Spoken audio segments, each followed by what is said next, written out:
कहानी की शुरुआत में हम देखते हैं जब पूरे शहर में ज़ॉम्बी वायरस फैल गया तो बचे हुए सर्वाइवर लोग सुरक्षित जगहों की तरफ भागने लगे। उन्हें यह नहीं पता था कि कुछ संक्रमित लोग भी उनके बीच घुस चुके हैं। कुछ ही देर में संक्रमित लोग एक एक करके ज़ॉम्बी में बदलने लगे। ये देखकर हर तरफ अफरा तफरी मच गई और लोग अपनी जान बचाने के लिए इधर उधर भागने लगे। जो तेज भागा वही बचा। हुड्डा भाई किस्मत वाला था, उसने जल्दी से एक कार छीन ली। उसके साथ अन्ना और मेही नाम की 2 महिलाएं भी थीं। तीनों ने फैसला किया कि वे सबसे सुरक्षित जगह स्पोर्ट्स स्टेडियम की तरफ जाएंगे, लेकिन रास्ते में दूसरे लोग उनकी कार छीनने के लिए पत्थर फेंकने लगे। सच में ऐसी आपदा में इंसानों की स्वार्थी सोच ज़ॉम्बी से भी ज्यादा डरावनी लगती है। शुक्र है कि हुड्डा भाई कई सालों से ड्राइविंग कर रहा था। उसने शानदार ड्राइविंग दिखाते हुए भीड़ का घेरा तोड़ दिया, लेकिन जैसे ही वे बाहर निकले कार अचानक किसी चीज में फंस गई। अन्ना तुरंत नीचे उतरी और देखा कि एक साइकिल कार के नीचे अटक गई है। वह जमीन पर लेटकर उसे खींचने लगी। तभी एक ज़ॉम्बी तेजी से उनकी तरफ दौड़ता हुआ आया। किस्मत से अन्ना ठीक समय पर कार में वापस बैठ गई, लेकिन वह ज़ॉम्बी बहुत चालाक था। वह कार के पीछे वाले हिस्से पर लटक गया। हुड्डा भाई ने कमाल की ड्राइविंग दिखाई। उसने खतरनाक मोड़ और तेज ब्रेक लगाकर आखिरकार उस ज़ॉम्बी से पीछा छुड़ा लिया। तीनों को लगा कि अब वे सुरक्षित हैं, लेकिन तभी अचानक ज़ॉम्बी ने खिड़की तोड़ दी और हुड्डा भाई को पकड़ लिया। अन्ना ने तुरंत हथौड़ा उठाकर ज़ॉम्बी पर हमला करना शुरू कर दिया, मगर बहुत मारने के बाद भी वह नहीं छूटा। तभी हुड्डा भाई ने पूरी ताकत से एक्सेलरेटर दबाया, जोर से ब्रेक लगाया और तेज मोड़ काटा। आखिरकार ज़ॉम्बी कार से गिर गया, लेकिन राहत की सांस लेने से पहले ही एक पति पत्नी मदद के लिए चिल्लाते हुए दिखाई दिए। वे ज़ॉम्बी से बचकर भाग रहे थे। हुड्डा भाई जानता था कि अगर उसने गाड़ी रोकी तो सबकी जान खतरे में पड़ सकती है, इसलिए उसने गाड़ी नहीं रोकी और आगे बढ़ गया। इस खतरनाक हालात में जरा सी लापरवाही भी इंसान की जान ले सकती थी। वे खुश थे कि अब जल्दी स्टेडियम पहुंच जाएंगे। तभी पीछे से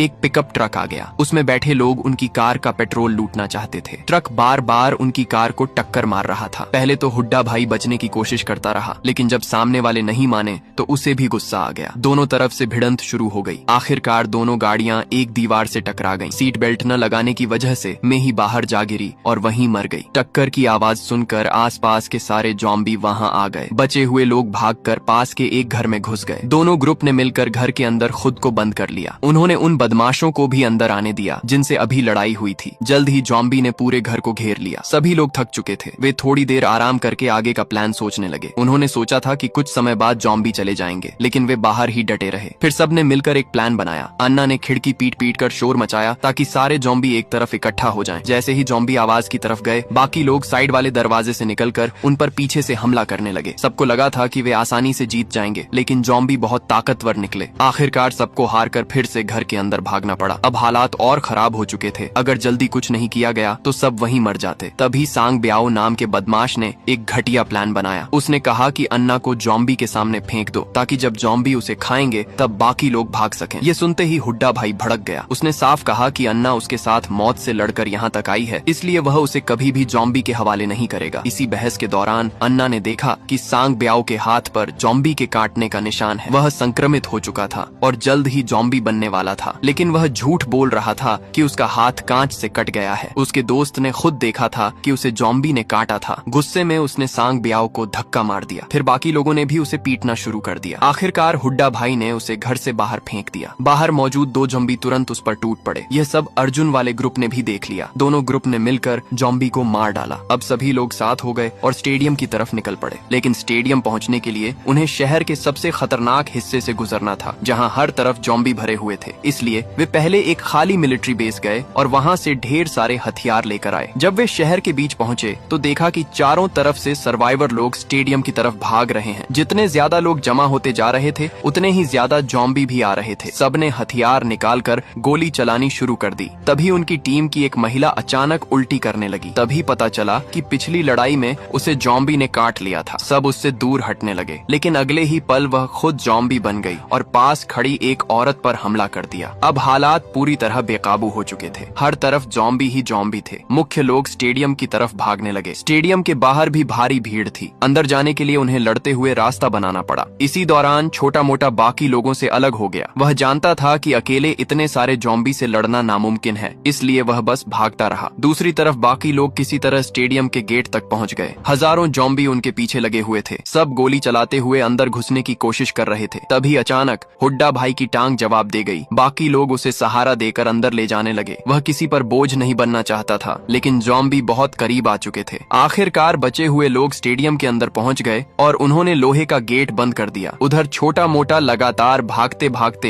एक इमारत की छत पर पहुंच गया। शाम होने तक जॉम्बी वहां से हट गए। जब वह नीचे उतरने लगा तो उसने देखा कि एक जॉम्बी अभी भी उसका इंतजार कर रहा है। छोटा मोटा भागा और जॉम्बी उसके पीछे दौड़ पड़ा। सीधे रास्ते से बच निकलना मुश्किल था, इसलिए उसने बाढ़ कूद दी। उसे लगा कि अब वह बच गया, लेकिन जॉम्बी तुरंत मुड़कर फिर उसके पीछे आ गया। छोटा मोटा गलियों में भागता रहा। वह एक घर में घुसा, सामान गिराकर रास्ता रोका और जॉम्बी को कमरे में बंद करके बाहर निकल आया। वह लगातार 1 घंटे तक भागता रहा। जब आखिरकार रुका तो चारों तरफ सन्नाटा था। पूरा इलाका तबाह हो चुका था। उसे बहुत अकेलापन महसूस होने लगा। तभी उसे एक कुत्ता दिखाई दिया। उसने खुश होकर उसे बुलाया, लेकिन कुत्ते ने उसकी तरफ ध्यान ही नहीं दिया। थोड़ी दूर आगे उसे एक सुपरमार्केट मिला। वह खुशी से खाने पीने का सामान इकट्ठा करने लगा, लेकिन तभी वही पुराना जॉम्बी फिर वहां पहुंच गया। छोटा मोटा चुपके से निकलने की कोशिश कर रहा था, लेकिन जॉम्बी की सूंघने की ताकत बहुत तेज थी। उसने उसे ढूंढ लिया। अब छोटा मोटा बिना सामान लिए फिर भागने लगा। वह बुरी तरह थक चुका था, मगर जॉम्बी लगातार उसका पीछा कर रहा था। उसने एक बस में छिपने की कोशिश की। जॉम्बी बाहर से बस को हिलाने लगा। करीब आधे घंटे बाद जब सब शांत हुआ तो छोटा मोटा धीरे धीरे बाहर निकलने लगा, लेकिन जॉम्बी फिर सामने आ गया। अब वह जॉम्बी पहले से ज्यादा चालाक हो चुका था। वह सीख रहा था। उसने बस के नीचे घुसकर हमला करने की कोशिश की। छोटा मोटा भागकर एक कैंपर वैन में घुस गया, लेकिन जॉम्बी ने उसका रास्ता भी रोक लिया। तब वह खिड़की से बाहर कूद गया। इसके बाद दोनों के बीच लंबी भाग दौड़ और छुपन छुपाई चलती रही। आखिर में छोटा मोटा एक गैरेज में घुसा। उसने कुल्हाड़ी उठाकर जॉम्बी पर हमला करना चाहा, लेकिन जॉम्बी ने उसे जाल में फंसा लिया। तभी एक और सर्वाइवर वहां पहुंचा। उसने टोपी पहन रखी थी। जॉम्बी तुरंत उस पर टूट पड़ा। टोपी वाले आदमी ने किसी तरह जॉम्बी को मार डाला, लेकिन खुद भी काटा जा चुका था। छोटा मोटा समझ गया कि अब वह भी जॉम्बी बन जाएगा, इसलिए उसने उसे भी मार दिया। फिर वह पुरानी गाड़ियों से पेट्रोल निकालने लगा। तभी उसे एक महिला जॉम्बी दिखाई दी और वह वहां से भाग गया। कुछ देर बाद उसे एक औरत मिली। उसने साथ चलने की बात कही। छोटा मोटा पहले तैयार नहीं हुआ, लेकिन जब औरत ने बताया कि वह प्रेग्नेंट है तो उसका दिल पिघल गया। उसने उसे कार में बैठा लिया, लेकिन जैसे ही वह बैठी उसने ड्राइवर वाला दरवाजा खोल दिया। तभी एक आदमी आया और छोटा मोटा के सिर में गोली मार दी। आखिरकार इस आपदा में इंसान जॉम्बी से भी ज्यादा खतरनाक साबित हुए। मरते ही छोटा मोटा खुद जॉम्बी बन गया। अब वह पहले से भी ज्यादा तेज था और उसे कभी थकान नहीं होती थी। उसने उस आदमी और औरत का कई गलियों तक पीछा किया। दोनों दूसरी कार में भाग निकले, लेकिन जॉम्बी बना छोटा मोटा उनकी कार के पीछे चढ़ गया। वह छत पर पहुंचा, सनरूफ तोड़ दिया और आदमी को पकड़ लिया। दोनों डर के मारे चीखने लगे। कार बेकाबू होकर कई जगह टकराई और आखिर में दीवार से जा भिड़ी। दोनों वहीं मर गए। बदला लेने के बाद छोटा मोटा, जो अब पूरी तरह जॉम्बी बन चुका था, अकेला इस उजड़ी हुई दुनिया में भटकता रहा। कहानी यहीं खत्म हो जाती है।